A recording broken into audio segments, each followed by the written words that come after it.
사랑하는 성도 여러분, 지난 한 주간 평안하셨습니까? 여러분, 몇 가지 질문을 드릴 텐데 한번 마음속으로 대답하시기 바랍니다. 여러분, 지난 한 주간 여러분의 삶에 있었던 영적 전투에서 승리하셨습니까?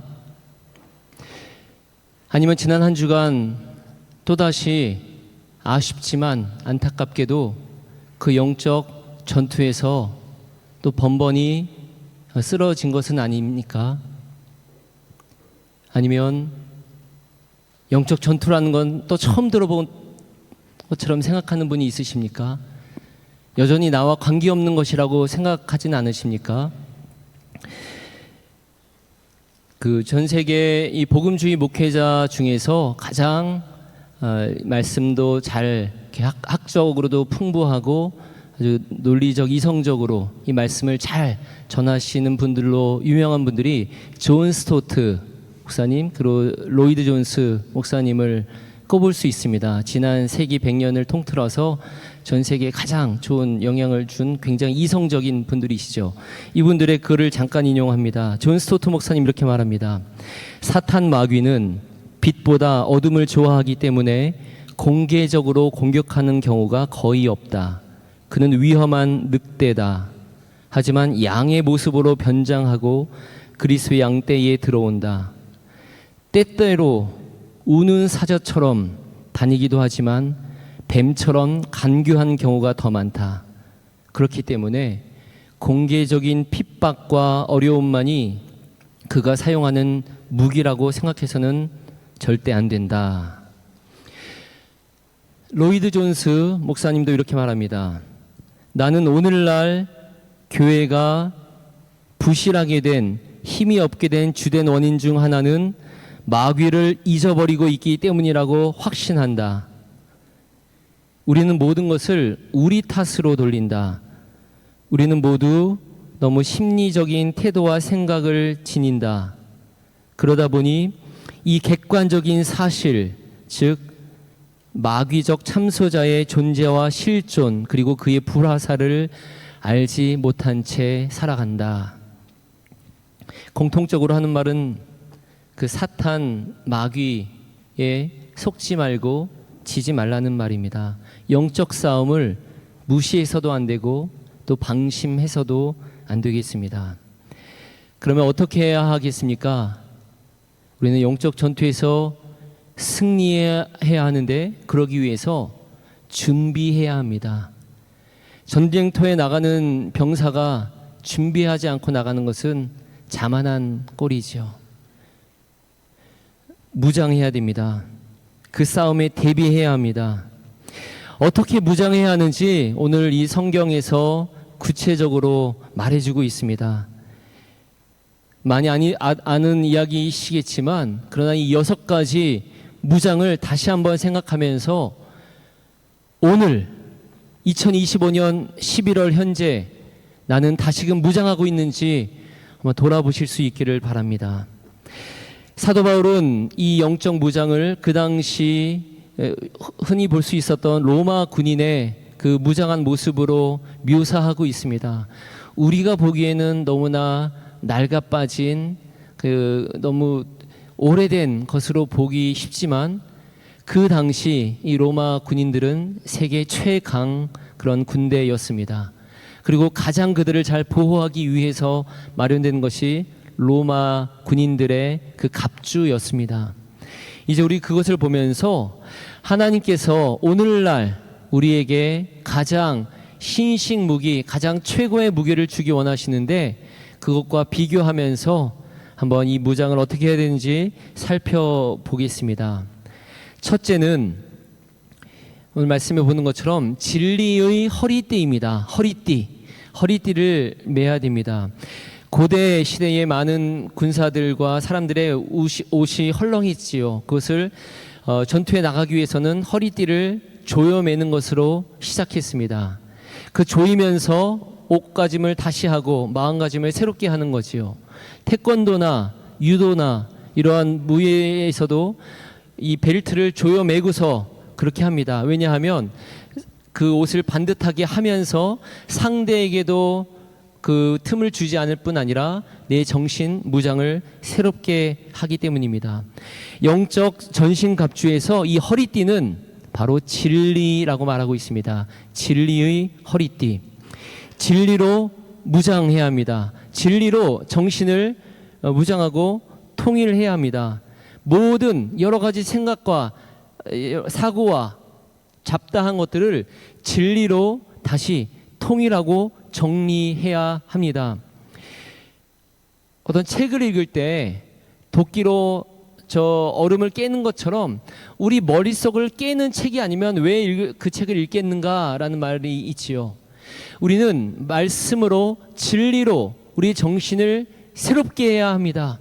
우리 머릿속에 있는 모든 것들을 전쟁에 나가기 전에 진리로 무장을 해야 됩니다. 진리로 정리해야 됩니다. 길이요 진리요 생명이신 예수 그리스도로 우리의 생각을 다시 모든 것을 정돈해야 합니다. 그것이 영적 무장의 시작입니다. 두 번째는 의의 호심경입니다. 호심경은 이렇게 앞에 많은 그 갑옷을 말하겠지요. 호심경, 심장을 막아주는 그 갑옷을 말합니다. 왜 심장을 보호해야 하겠습니까?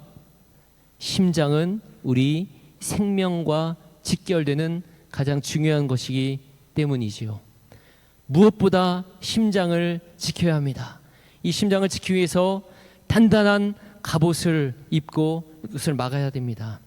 심장은 다른 말로 마음이기도 합니다. 영적 전투에서 이 마음을 또한 지켜야 합니다. 성경에서는 무엇보다 내 마음을 지키라고 말하지요. 마음을 다치면 무너지고 맙니다. 멀쩡해 보이는 어떤 사람도 마음이 상해 있는 사람, 무너져 있는 사람은 힘을 내지 못하는 경우가 많이 있습니다. 영적 전투에서 사단 마귀는 우리의 마음을 공격합니다. 너가 뭐라고? 네가 그렇게 한다고 될 것 같아? 너는 항상 그 모양이지. 별 수 없다. 그 얘기를 계속 불어넣어서 마음을 낙담시킵니다. 그러면 아무리 외적으로 잘 무장이 되어 있다 해도 용기가 생기지 않는 법입니다. 사탄은 그 적이라는 히브리어의 뜻은 적이라는 뜻이고 헬라어의 이름의 뜻 디아볼로의 뜻은 속이는 자, 중상하는 자입니다.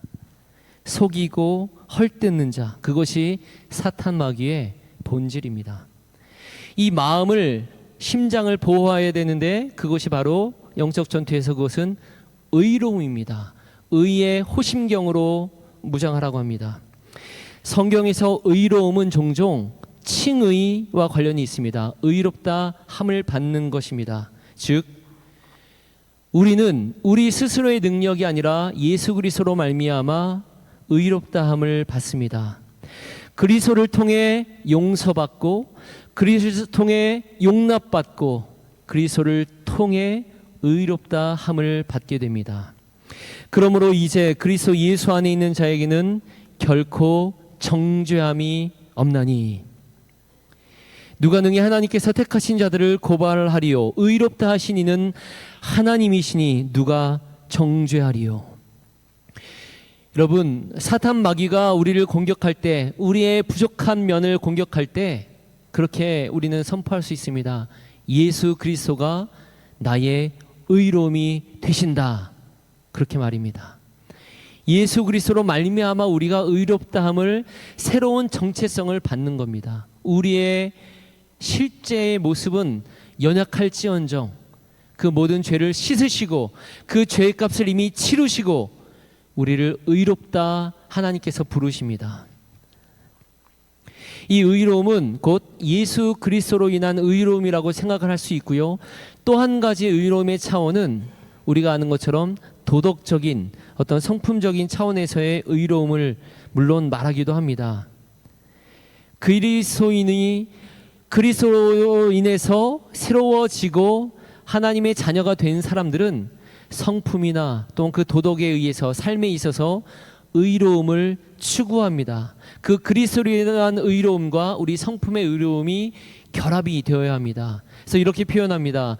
과거의 범죄에 대한 완전한 용서와 또 의롭다함을 받은 사람의 정직한 성품은 함께 짜여져서 꿰뚫을 수 없는 갑옷이 된다. 의의 호심경, 두 번째 요소였습니다. 세 번째 요소는 평안의 복음의 신발입니다. 신발입니다. 집에서 신는 신과 운동할 때 신는 신이 다르듯이 전투에서 신는 신발도 좀 다릅니다. 발을 보호할 뿐 아니라 많이 다녀도 불편을 최소화할 수 있게 합니다. 신발이 불편하면 아무리 좋은 무기를 들었어도 움직이기가 힘들지요. 마라토너들이 주로 고백하는 게 그런 얘기지요. 멀리 뛰었을 때 자기를 가장 힘들게 한 것은 다른 것이 아닌 신발 안에 있던 작은 그 돌멩이 하나였다 말합니다. 평안의 신발을 하나님은 허락해 주십니다. 발을 내디는 곳마다 안전하고 평안할 때 이제 본격적 전투에 임할 수 있습니다. 멀리까지도 가서 싸울 수 있습니다. 영적 전투에서 하나님은 우리에게 주님 안에서의 평안함을 누리라고 하십니다. 어떤 상황에서도 평안할 수 있을 때 힘을 모아 싸울 수 있습니다. 하나님은 우리에게 그리스도가 우리의 화평이 되신다 말씀하셨고 그 주님이 우리의 평안이 되십니다. 이 평안이 없을 때 신앙의 전진은 불가합니다. 우리가 오늘 찬양한 고백처럼, 찬송가 고백처럼 저 마귀는 우리를 삼키려고 입 벌리고 달려와도 주 예수가 우리의 대장되니 끝내 싸워서 이기리라 선포합니다. 내 영혼 평안해, 내 영혼 평안해. 주님이 우리의 대장 되시기 때문에, 우리와 함께 하시기 때문에 평안할 수 있습니다. 여러분 마음에 평안을 흔드는 어떤 것들이 있습니까? 이 평안할 때 우리가 이 영적 싸움을 싸울 수 있음을 기억하시며 하나님이 주시는 평안함을 붙들어야 하겠습니다. 이 신발은 또한 복음과 관련이 있습니다. 평안의 복음의 신발이라고 말합니다. 그리스도인의 군사들은 가는 곳마다 이 복음이 전해집니다.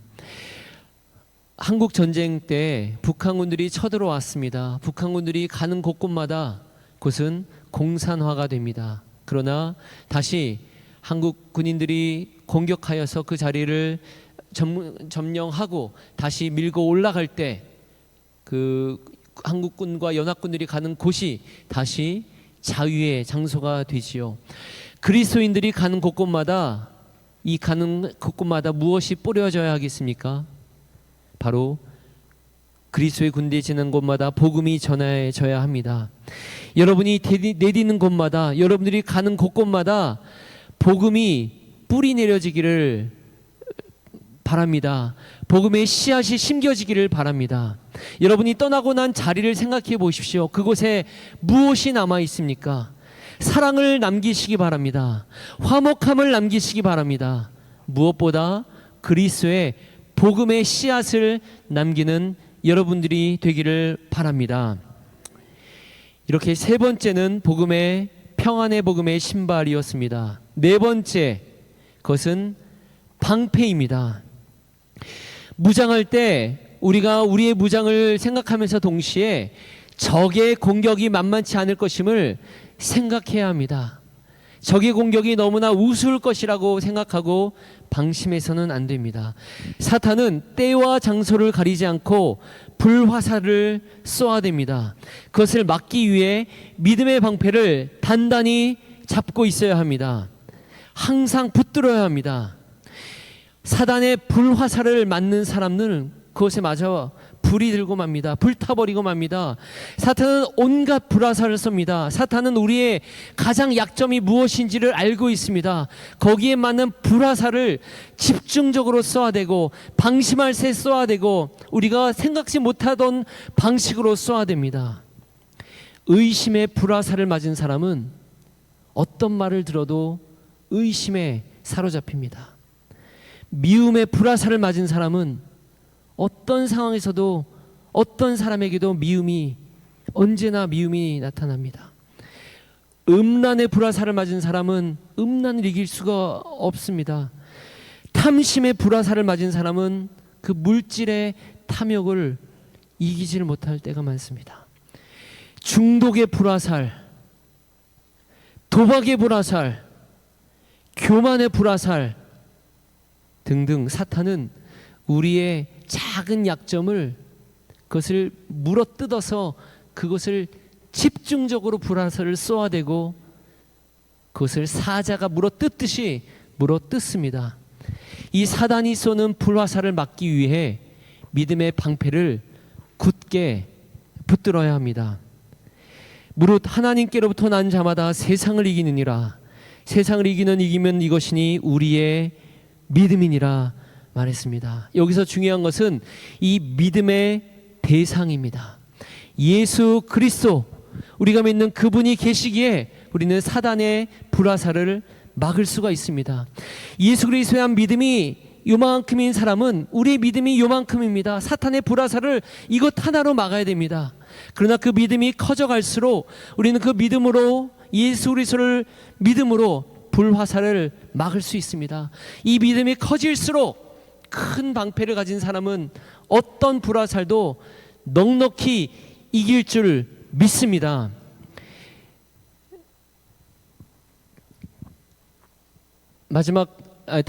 다섯 번째는 구원의 투구입니다. 투구는 머리를 보호하지요. 머리에 뇌가 있습니다. 뇌는 조금만 다쳐도 회생이 많이 어렵습니다. 뇌의 어느 부분 하나만 잘못 다치면 몸 전체가 아예 움직이기가 어려워집니다. 따라서 투구로 단단히 보호해야 합니다. 구원의 투구로 이 머리를 보호해야 합니다. 여러분, 그리스도인들에게 있어서 구원이라는 것은 신앙의 가장 핵심이며 또한 기초이면서 가장 중요한 것입니다. 이 구원의 감격과 이 구원의 신비가 우리 신앙의 초석이 됩니다. 내가 받은 구원에 대해서 확실하지 않으면 그 다음 모든 신앙이 정돈되기가 참 어렵습니다. 저는 어린 시절에 저희 어머니가, 동서가 오늘 너 죽으면 천국 갈 수 있니? 그런 확신이 있니? 그렇게 여러 번 물으셨던 것을 기억합니다. 그런데 그 질문을 커서도, 제가 청년 때도 또 물어보시는 것이었고, 제가 신학을 하고 나서도 그 질문을 이렇게 물어보시곤 했습니다. 나중에는 그 질문에 대해서 왜 이렇게 자꾸 물어보시는지, 그것은 너무 기초적인 것이고 내가 확신하고 있는데 너무 유치한 질문이라고 생각했던 때도 있습니다. 그렇지만 제가 점점 알게 되는 것은 생각보다 많은 성도들이, 많은 그리스도인들이 구원의 확신이 없는 상태로 그렇게 신앙생활하고 있는 분들이 있다는 것을 보게 됩니다. 그 신앙생활을 오래 해도 이 구원에 대한 확신이 없으면 늘 불안하기 마련입니다. 정돈이 되기가 어렵습니다. 그래서 이것은 기초이지만 한번 우리가 확실하게 해야 합니다. 여러분 오늘 질문 드리고 싶습니다. 오늘 이 세상을 떠난다면 여러분은 천국 갈 확신이 있으십니까? 구원의 확신이 있으십니까? 사단은 우리 속으로는 그렇게 생각할 때가 있습니다. 내가 믿음이 너무나 작아서 좀 두렵습니다. 내가 교회 생활을 했지만 너무나 여전히 약하기 때문에, 너무나 믿음이 약하고 내 양심이나 내 행동이 너무나 미숙해서 확신이 없습니다. 그런데 여러분, 그렇지 않다는 것을 아시지요? 우리가 믿는 믿음은 무엇입니까? 너희는 그 은혜에 의하여 믿음으로 말미암아 구원을 받았나니 말씀합니다. 하나님의 은혜로 우리는 구원을 받습니다. 예수 그리스도에 대한 아주 작은 믿음, 그 작은 믿음을 우리가 고백할 때, 그 믿음이 있을 때 하나님은 그것을 크게 보시며 하나님의 은혜로 우리는 구원을 받는 줄 믿습니다. 그래서 어떤 책의 제목처럼 누구도 흔들 수 없는 나의 구원, 그 구원은 바로 하나님의 은혜에 달려있음을 선포하시기 바랍니다. 내가 믿음이 약해 보여도 작아도 부족해도 그 예수 그리스도의 그 보혈의 공로로 말미암아 우리가 하나님의 자녀가 되고 구원받는 줄 믿으시기 바랍니다. 그것으로 흔들리지 마시길 바랍니다. 이제 나의 머리를 굳건하게 구원의 투로 단단히 써고 더 이상 그곳에 흔들리지 마시길 바랍니다. 마지막으로 성령의 검입니다. 여러분, 우리들은 대부분 믿음의 영적 싸움이라 생각할 때 이 무시무시한 사탄의 공격을 받는다 해서 두려울 때가 많습니다. 어떻게 이기지? 그렇게 생각하는 분들도 적지 않습니다. 그런데 여러분, 우리가 늘 방어하고 늘 수동적으로 대할 때가 많지만, 그렇지만 여러분, 사탄을 나아가서 공격하는 공격 무기가 우리에게 있는 것을 아십니까? 여러분이 나가서 사탄을 공격할 수 있다는 것을 아십니까? 그것이 바로 성령의 검입니다. 다른 무기들은 모두 우리 몸을 보호하고 우리 이렇게 수동적으로 막는 것이지만, 이 사탄에게 공격할 수 있는 성령의 검을 하나님이 우리에게 허락하셨습니다. 예수님이 40일 동안 그 공생의 시작 전에 광야에서 시험을 받으실 때 악한 사단 마귀가 가서 예수님을 시험합니다. 그런데 사탄이 성경을 인용해서 시험을 합니다.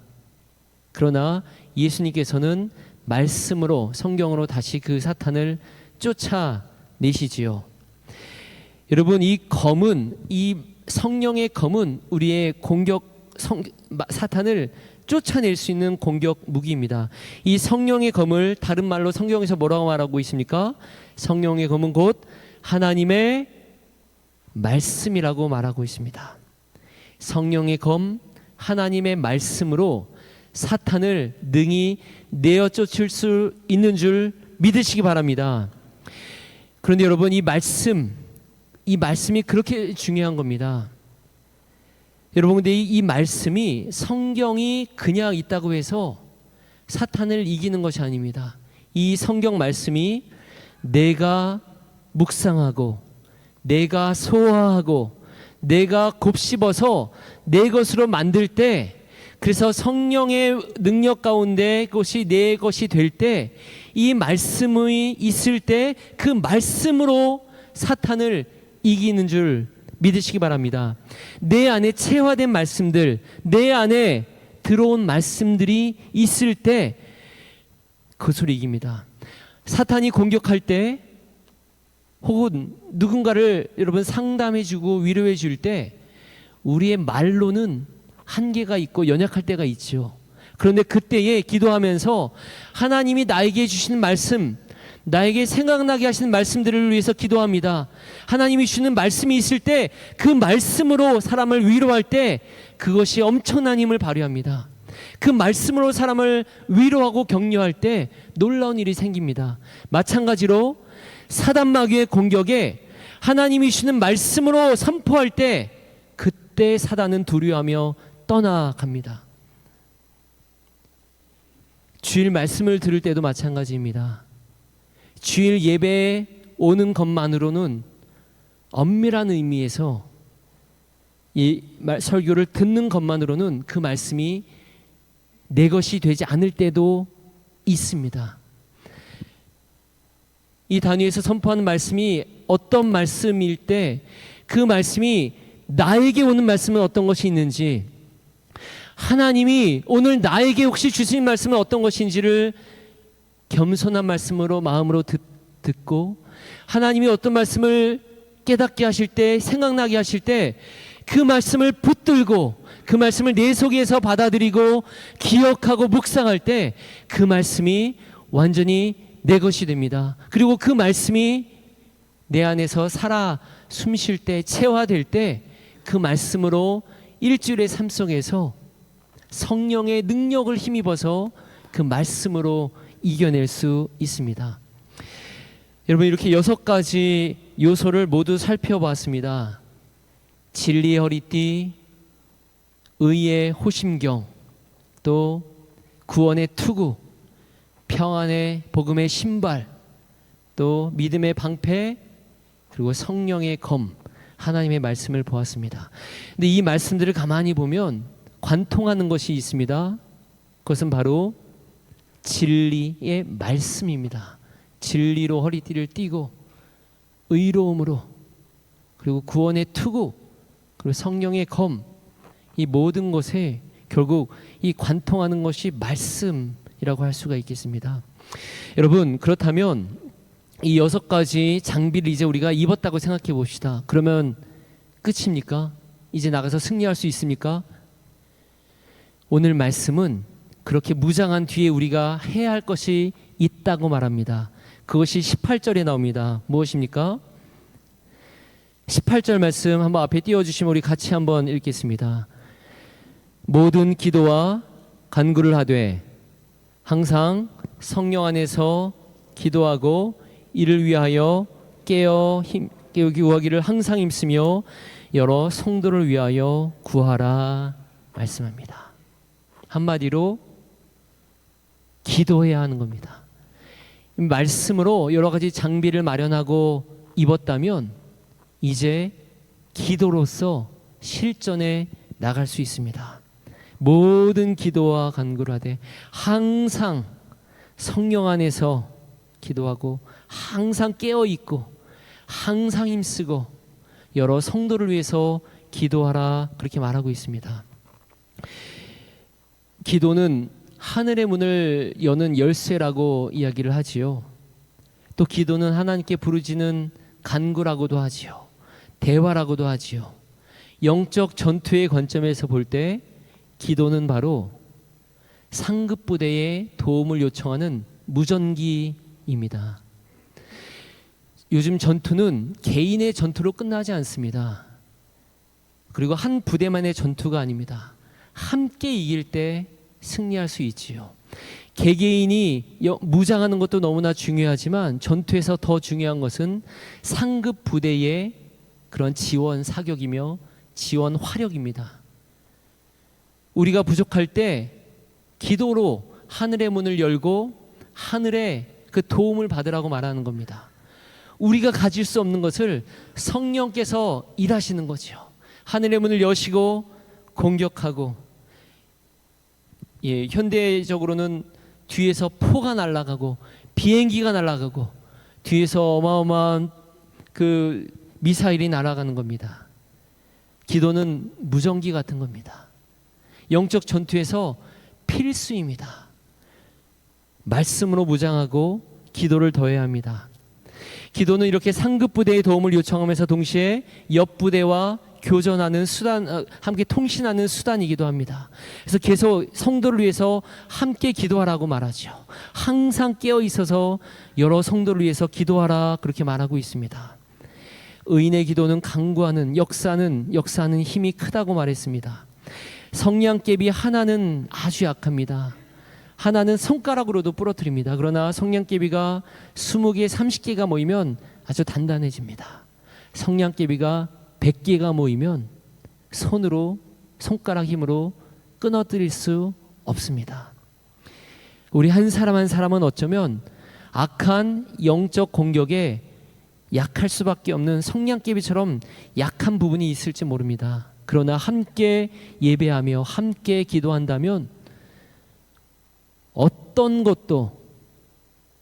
공격도 우리를 그리스도의 사랑에서 끊을 수 없는 줄 믿습니다. 기도할 때 이렇게 여러분 기도해야 하는데요. 기도해야 할 때 내가 바르게 기도하는지 알아볼 수 있는 한 가지 점검해야 될 요소가 있습니다. 기도할 때 이 기도를 반드시 해야 합니다. 영적 전투에서 승리하려면 이 기도를 꼭 놓치지 말아야 하는데요. 그것이 오늘 19절 20절 말씀에 나옵니다. 바로 목회자를 위한 기도입니다. 성도가 신앙에 바로 서려면, 영적 전투에서 승리하려면 목회자를 위한 기도를 반드시 해야 합니다. 오늘 본문에 보면 앞서 18절에서는 여러 중보하라고 하면서 한 절에 18절에서 말을 했는데 19절 20절에서는 사도 바울이 자신을 위하여 기도해 달라고 아주 간곡하게 반복해서 요청하고 있는 것을 볼 수가 있습니다. 여러분, 목회자를 위해서 기도하실 때 두 가지를 위해서 꼭 기도해 주시기 바랍니다. 첫째는 오늘 19절에 있는 것처럼 내게 말씀을 주사. 하나님께서 목회자에게 꼭 필요한 말씀을 주시도록 기도해 주십시오. 우리 성도들에게, 우리 교회 공동체에 꼭 필요한 말씀을 하나님 허락해 주십시오. 목회자가 그 하나님 말씀을 깨어서 분명하게 받을 수 있도록 그렇게 기도해 주십시오.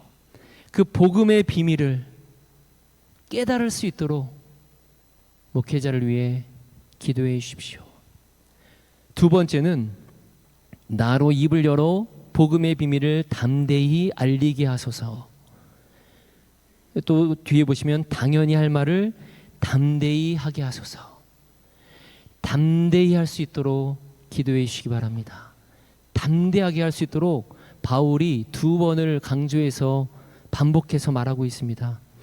여러분, 사도 바울이, 그 위대한 사도 바울이 자신을 위해서 기도할 때 그 복음의 비밀을 당연히 해야 할 말을 담대히 할 수 있도록 두 번씩 그렇게 반복해서 요청하는 것을 봅니다. 어쩌면 사도 바울도 그 안에서는 그 fearlessly라고 나오죠. 근데 그 fear, 두려움이 어쩌면 그에게도 있을 수 있습니다.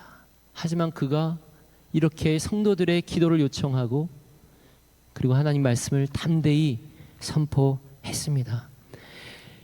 영적 전투에서 많은 교회들이 무너지고 있는 것 또한 사실인 것을 우리가 직시해야 합니다.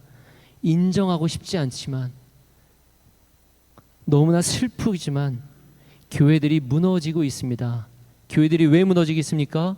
겉으로 보이는 것은 어떤 외적 요인이 있겠지만 그 배후에서 사단이 웃고 있을 겁니다.